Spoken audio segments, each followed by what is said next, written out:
नमस्कार मित्रों, विक्रम एकेडमी में आपका स्वागत है। आज फिर से एक नया सीरीज लेकर आए हैं वो समकालीन कलाकारों का, जिसमें एक जो है कलाकार हम डेली आप लोगों को देंगे और ऐसा जो है करेंगे कि जिससे आपको उस कलाकार के बारे में दोबारा देखना ही न पड़े। पूरे एग्ज़ाम पीरियड की गारंटी लेता हूँ। अब से एग्ज़ाम तक अगर आपने इस वीडियो को हमारे साथ केवल बोलिए, बस आप मन में बोलिए, जोर जोर बोलिए, जो आपका तरीका अच्छा लगे, लेकिन बोलिए ज़रूर हमारे साथ, ठीक। और एक लेखक, एक चित्रकार को एक लाइन को इतनी बार रिपीट करिए कि जिससे कभी ना भूले। आइए शुरू करते हैं, देखिए कैसे जो है किया जाए, ठीक।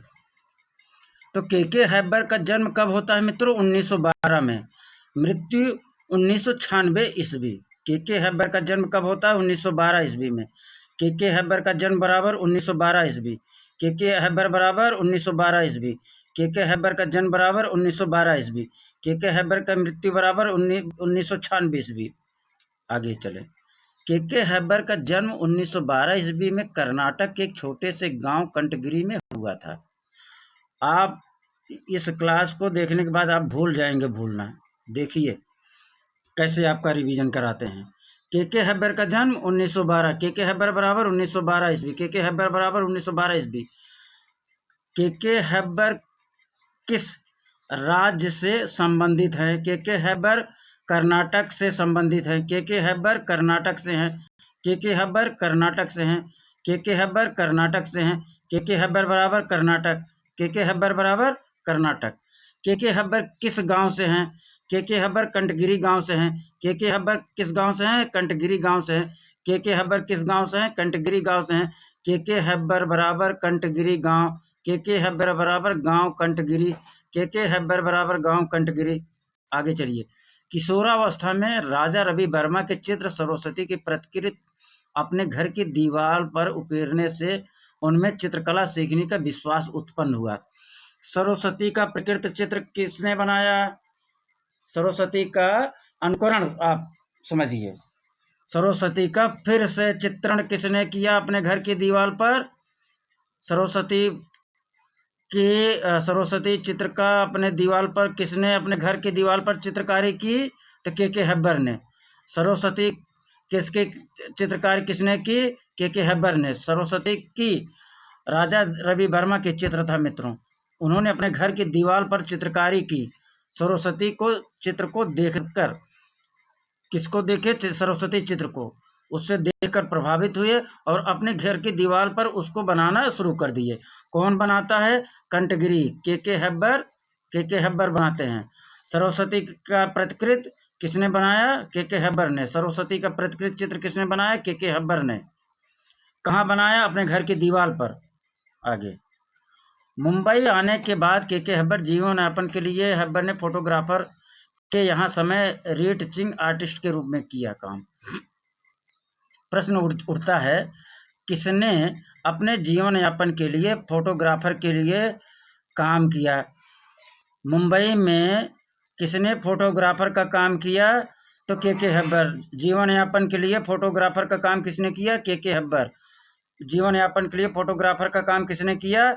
के हैबर। जीवन यापन के लिए फोटोग्राफर का काम किसने किया? के हैबर। कहाँ किए? मुंबई में। कुछ समय रीटचिंग आर्टिस्ट के रूप में काम किया। यहाँ उन्होंने कुछ समय तक रीटचिंग आर्टिस्ट के रूप में काम किया। रीटचिंग आर्टिस्ट के रूप में कहाँ काम किया? मुंबई में। रीटचिंग आर्टिस्ट के रूप में कहाँ काम किया? मुंबई में। किसने काम किया? के हैबर ने। अगला। जे स्कूल ऑफ आर्ट से डिप्लोमा करके 1939 ईस्वी में इसी संस्थान में अध्यापक नियुक्त हो गए। जे स्कूल ऑफ आर्ट में किसने अध्ययन किया और अध्यापक हो गए? के हैबर। के हैबर जे स्कूल में अध्यापन किया और यहीं अध्यापक नियुक्त हो गए। कौन सा के हैबर कहाँ अध्ययन किया और कहाँ अध्यापक नियुक्त हुए? जे स्कूल में अध्ययन किया और यहीं अध्यापक हो गए। के हैबर जे स्कूल में अध्ययन किया और यहीं अध्यापक हो गए। के हैबर जे स्कूल में अध्ययन किया और यहीं अध्यापक हो गए। के हैबर का पूरा नाम कंटगिरी कृष्ण हैबर। ये तो सबको याद होगा। ये महत्वपूर्ण है। के हैबर किस कला से प्रभावित थे? के हैबर लोक कला से प्रभावित थे। के हैबर किस कला से प्रभावित थे? के हैबर लोक कला से प्रभावित थे। के हब्बर ने अपनी कर्मस्थली मुंबई को बनाया। के हब्बर ने अपनी कर्मस्थली कहाँ बनाया? मुंबई में। के हब्बर ने अपनी कर्मस्थली कहाँ बनाया? मुंबई में। के हब्बर अपनी कर्मस्थली कहाँ बनाया? मुंबई में। के हब्बर की चित्रकला पर जैन, मुगल, राजपूत शैली का प्रभाव परिलक्षित होता है। के हब्बर की कला पर किन शैलियों का प्रभाव दिखता है?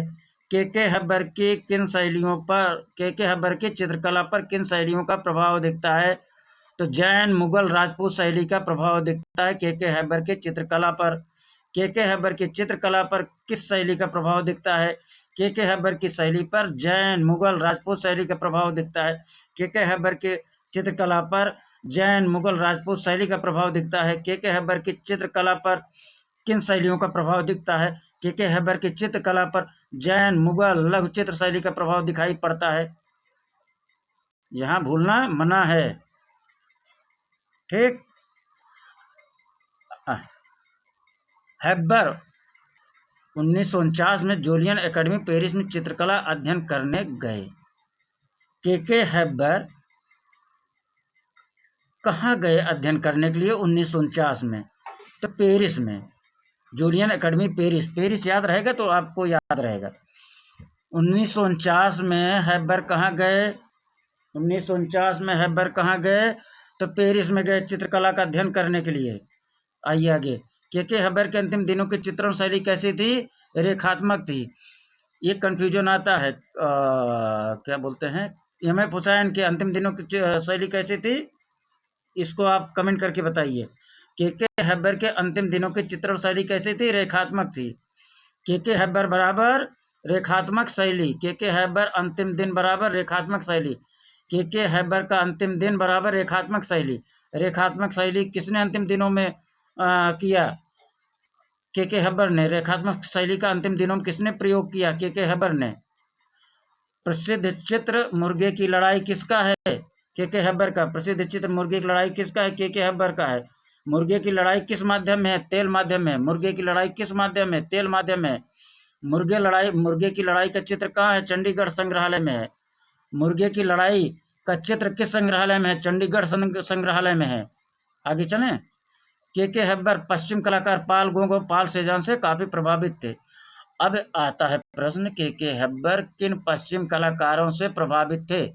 के हेब्बर किन पश्चिम कलाकारों से प्रभावित थे? ऑप्शन आ जाएगा, उसमें छांटना होगा। पाल गोग और पाल सेजान से काफी प्रभावित थे। के हेब्बर प्रभावित थे पाल गोग पाल सेजान से। पाल गोग पाल सेजान से कौन प्रभावित था? के हेब्बर प्रभावित थे। के हेब्बर किस पश्चिम कलाकार से प्रभावित थे? पाल गोग और पाल सेजान से। के हेब्बर किससे प्रभावित थे? पाल गोग पाल सेजान से। पाल गोग पाल सेजान से कौन प्रभावित है? के हेब्बर। एक प्रश्न आएगा, के हेब्बर को 3 बार ललित कला अकादमी नई दिल्ली से राष्ट्रीय पुरस्कार प्राप्त हुआ। तो प्रश्न इस प्रकार बनेगा मित्रों कि 3 बार किसको ललित कला अकादमी राष्ट्रीय पुरस्कार मिला? 3 बार ललित कला अकादमी ने किसे राष्ट्रीय पुरस्कार दिया? 3 बार ललित कला अकादमी ने किसे राष्ट्रीय पुरस्कार दिया? ललित कला अकादमी ने किसने 3 बार किसको 3 बार राष्ट्रीय पुरस्कार दिया? तो के हेब्बर। 3 बार ललित कला अकादमी पुरस्कार बराबर के हेब्बर। 3 बार ललित कला अकादमी पुरस्कार बराबर के हेब्बर। 3 बार ललित कला अकादमी राष्ट्रीय पुरस्कार बराबर के हेब्बर। के हेब्बर बराबर 3 बार ललित कला अकादमी राष्ट्रीय पुरस्कार। के हेब्बर बराबर 3 बार राष्ट्रीय ललित कला अकादमी राष्ट्रीय पुरस्कार। के हेब्बर बराबर 3 बार ललित कला अकादमी राष्ट्रीय पुरस्कार। आगे चलिए। हेब्बर की कला शैली में एक विशिष्ट लयात्मक दृष्टि होती है। कैसी होती है? विशिष्ट लयात्मक दृष्टि होती है। आगे चलिए। गांव के त्योहार के वैभव तथा बहुरंगी लोक चित्र लोक संस्कृति का अमिट प्रभाव हेब्बर की कला पर परिलक्षित होता है। प्रश्न आता है कि ग्रामीण या आम जीवन से संबंधित चित्रकारी कौन किया है इनमें से? ग्रामीण या ग्रामीण जीवन से संबंधित चित्रकारी या लोक संस्कृति का किसने चित्रकारी किया है? गांव के त्योहारों तथा लोक संस्कृति का वो इस तरीके से नहीं पूछेगा कि ग्रामीण जीवन से संबंधित किसने चित्रकारी किया है, ग्रामीण के त्योहारों संबंधित किसने चित्रकारी किया, तो के हैबर।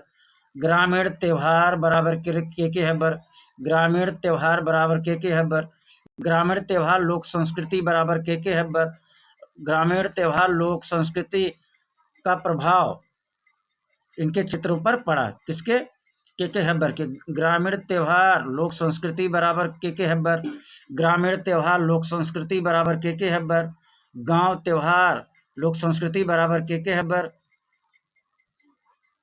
हैबर को भारत सरकार द्वारा 1961 में पद्मश्री तथा 1989 ईस्वी में पद्म भूषण प्राप्त हुआ। अब इसको कैसे, चलिए उन के हैबर पद्मश्री के हैबर को 1961 में के हैबर पद्मश्री 1961 में के हैबर पद्मश्री 1961 में के हैबर पद्म भूषण 1989 में के हैबर पद्म भूषण 1989 में के हैबर पद्म भूषण 1989 में के हैबर पद्मश्री 1961 में के हैबर पद्मश्री 1961 में के हैबर बराबर पद्मश्री 1961 के हैबर पद्मश्री बराबर 1961 के हैबर पद्म भूषण बराबर 1989 के हैबर पद्म भूषण बराबर 1989 के हैबर पद्म भूषण बराबर 1989। अब इनका प्रमुख चित्र मित्रों आइए देख लेते हैं। ठीक, अब इस क्लास को पढ़ने के बाद शायद मुझे नहीं लगता कि आपको फिर दोहराना पड़ेगा। के बैगर बेगर के हैबर बेगर बराबर के हैबर बेगर बराबर के हैबर। कृष्णा द चैरिटर के हैबर कृष्णा द चैरिटर के हैबर। मार्केट बराबर के हैबर मार्केट बराबर के हैबर। पिकॉक बराबर के हैबर पिकॉक बराबर के हैबर। एलिफेंट के हैबर एलिफेंट बराबर के हैबर। फॉरेड द नाइट के हैबर फॉरेड द नाइट बराबर के हैबर। द बीड़ा बराबर के हैबर द बीड़ा बराबर के हैबर। कॉक फाइट बराबर के हैबर कॉक फाइट बराबर के हैबर। हंग्री सोल बराबर के हैबर हंग्री सोल बराबर के हैबर। वर्क्स बराबर के हैबर। पांड बराबर के हैबर पांड बराबर के हैबर। रिक्शा पुलर बराबर के हैबर रिक्शा पुलर बराबर के हैबर। द तमाशा फोक डांस बराबर के हैबर द तमाशा फोक डांस बराबर के हैबर। फेस्टिवल इंसलम बराबर के हैबर फेस्टिवल इंसलम बराबर के हैबर। फ्लड बराबर के हैबर फ्लड बराबर के हैबर। द फॉरेस्ट बराबर के हैबर द फॉरेस्ट बराबर के हैबर। रॉकेट सीरीज आदि के हैबर ने बनाया है। इस प्रकार से मित्रों ये पूरा हुआ। ये सीरीज बहुत ही महत्वपूर्ण है, आप लोग रिवीजन करते रहिए। हम आपको अच्छा जो है याद करवा देंगे। आप एक बार हमसे जुड़िए, फिर आपको देखिए पूरा का पूरा हम जो है आपको रिवीजन कराएंगे, याद करवा देंगे। रिवीजन अलग मैटर है, याद करवा देंगे। केवल आप हमारे क्लास को जो है देखिए बस। और पसंद आवे तो मित्रों लाइक करना, पसंद आवे डिसलाइक भी कर देना, कोई हमारे लिए बड़ी बात नहीं है। ऑफलाइन हमारे लिए बहुत बड़ा तो है, बहुत बच्चे हैं यहाँ ऑफलाइन में हमारे, कोई इशू नहीं है। तो एक प्रश्न और है, कमेंट करके आप लोग बताइएगा कि बंगाल विभाजन का चित्र किसने बनाया। बंगाल विभाजन से संबंधित चित्र किसने बनाया। ठीक, नमस्कार।